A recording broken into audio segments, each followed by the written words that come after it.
Hello friends, हमारे video में आप लोगों का स्वागत है। दोस्तों, आज की जो हमारी टॉपिक है, आज हम अपने वीडियो में आपको नाउन के बारे में बताते हैं। दोस्तों, यह जो नाउन है हमारे पार्ट्स ऑफ स्पीच का एक भाग है। इस नाउन को आज मैं अपने वीडियो के माध्यम से आपको विस्तार से बताऊंगा। दोस्तों, जैसा कि आपको बताया गया होगा या आप जानते ही होंगे कि नाउन की जो परिभाषा होती है उसमें आपको बताया गया है कि किसी व्यक्ति, वस्तु, स्थान के नाम को संज्ञा कहते हैं। दोस्तों, ये रहा नाउन की परिभाषा।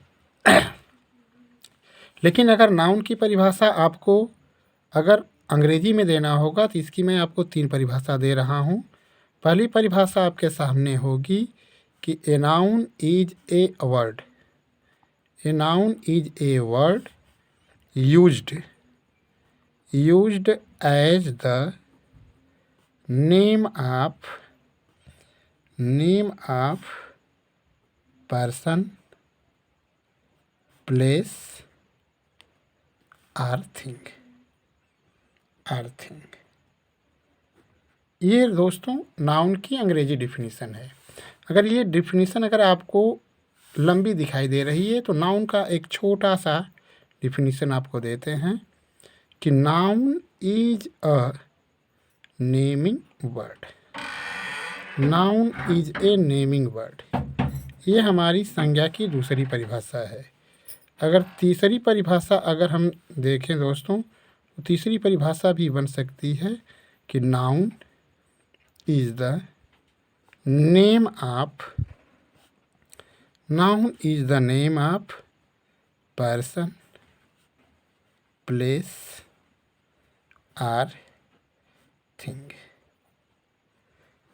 ठीक है दोस्तों, ये रहा नाउन की हिंदी और अंग्रेजी डिफिनीसन। लेकिन दोस्तों, आपको मैं ये बता दूं कि नाउन की परिभाषा में यह जो हमारा शब्द जो है वस्तु है, यानी जिसको अंग्रेजी में हम थिंग के नाम से बोल रहे हैं, ये एक व्यापक शब्द है। यानी ये जो आप दिख रहे हैं थिंग शब्द जो नाउन की परिभाषा में आ रहा है, जिसे हम वस्तु कहते हैं, इस थिंग का बहुत व्यापक अर्थ है इसकी परिभाषा में। इसको आपको भूलना नहीं है। यानी थिंग का तात्पर्य हमें केवल वस्तु ही मानना नहीं है, हमको ये जानना है कि वास्तव में ये थिंग के अंतर्गत क्या क्या चीज़ें आ सकती हैं। तो दोस्तों, आपको ध्यान देना है कि इसके अंतर्गत, यानी थिंग जो डिफिनीशन में हमारा आया है, इसके अंतर्गत, थिंग के अंतर्गत देश का नाम, स्थान का नाम, नदी का नाम, पहाड़ का नाम तथा वे सभी चीज़ें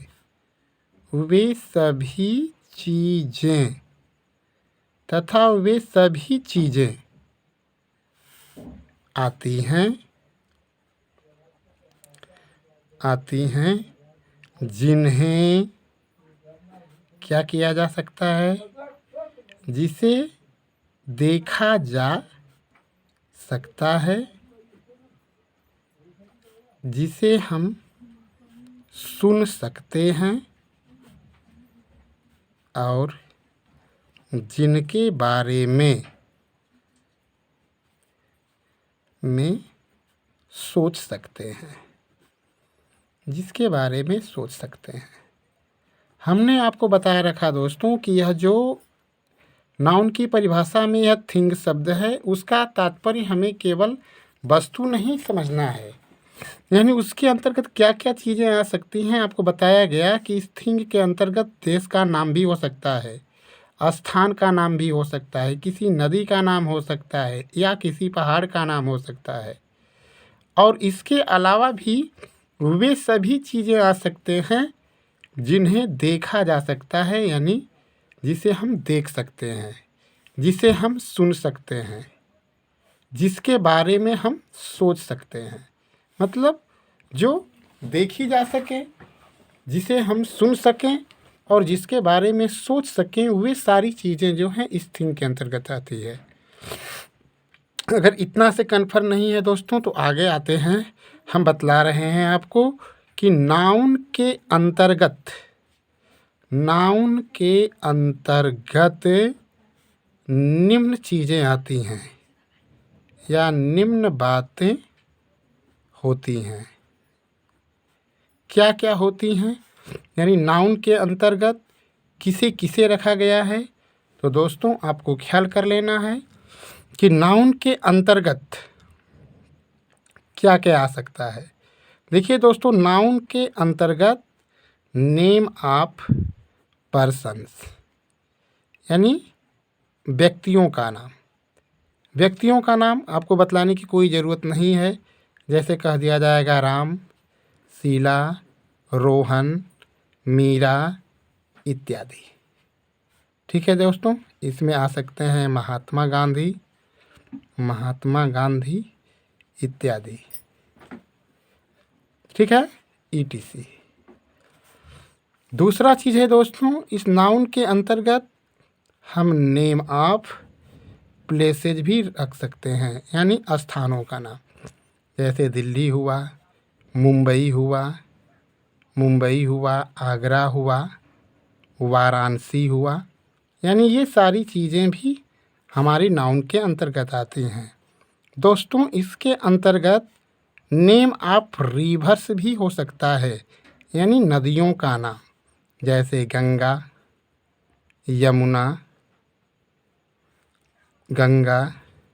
यमुना, गोदावरी,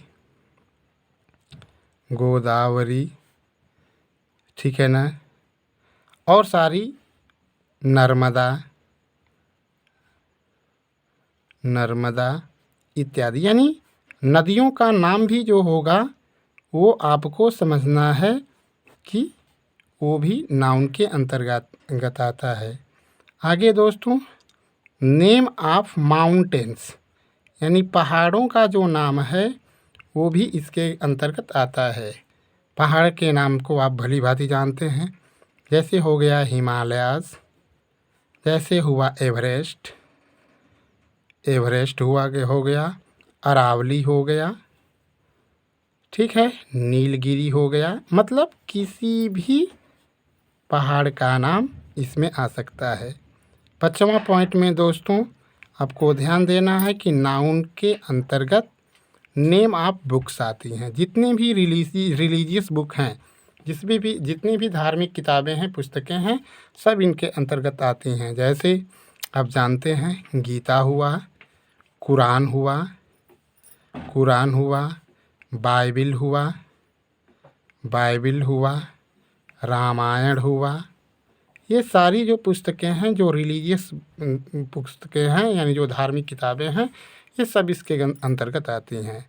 6वां में दोस्तों नेम ऑफ मंथ्स, इसको बताने की ज़रूरत आपको नहीं है, क्योंकि आप जानते हैं जुलाई हुआ, जून हुआ, मई हुआ, अगस्त हुआ, यानी इसमें महीनों का नाम भी सम्मिलित है दोस्तों नाउन के अंतर्गत। अगला दोस्तों नेम ऑफ डेज, दिनों का नाम। जैसे संडे हो गया, मंडे हो गया, ट्यूसडे हो गया,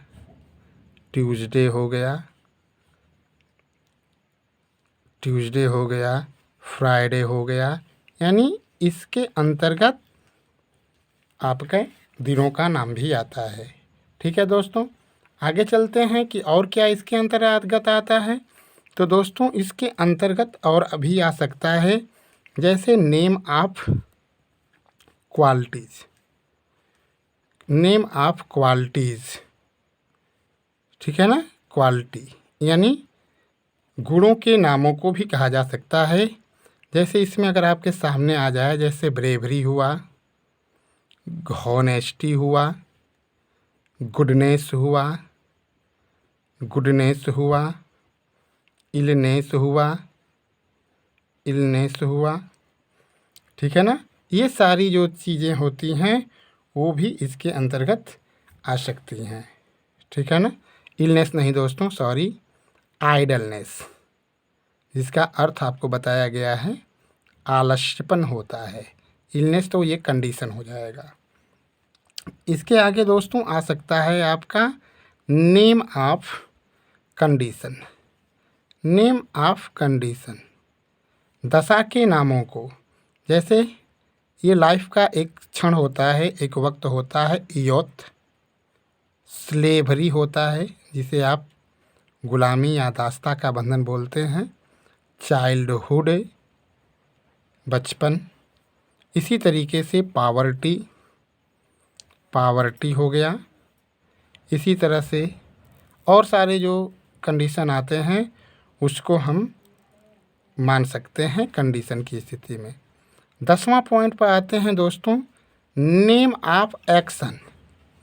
नेम ऑफ एक्शन यानी कार्यों के नामों को भी हम बोलते हैं। ठीक है ना। जैसे ये आपका शब्द हुआ लाफ्टर, जिसकी हिंदी होती है हंसी। मर्डर, मर्डर हत्या जिसे बोलते हैं। जजमेंट जिसको बोलते हैं हम न्याय। JUDGEMENT मूवमेंट, जिसका अर्थ होता है क्रांति। ठीक है ना, बदलाव, ETC यानी नेम ऑफ एक्शन। ठीक है दोस्तों। और इसके अंतर्गत क्या आ सकता है, आ सकता है आपका name of group. Name of groups, groups का अर्थ समूह से होता है दोस्तों। इसके अंतर्गत आपका फैमिली आ सकता है, आर्मी आ सकता है, क्लास आ सकता है, पुलिस आ सकता है, यानी मीटिंग आ सकता है। ठीक है ना, या क्राउड आ सकता है। ये दोस्तों आ सकते हैं। और सबसे आपको इम्पोर्टेंट वाक्य मतलब कि टिप्स बताते हैं आपको दोस्तों, यदि क्रिया के साथ, यदि क्रिया के साथ क्या, कौन, किसने, किसको, ध्यान दीजिए दोस्तों, लगाकर प्रश्न करने पर नाउन प्राप्त होता है। नाउन प्राप्त होता है। ठीक है दोस्तों।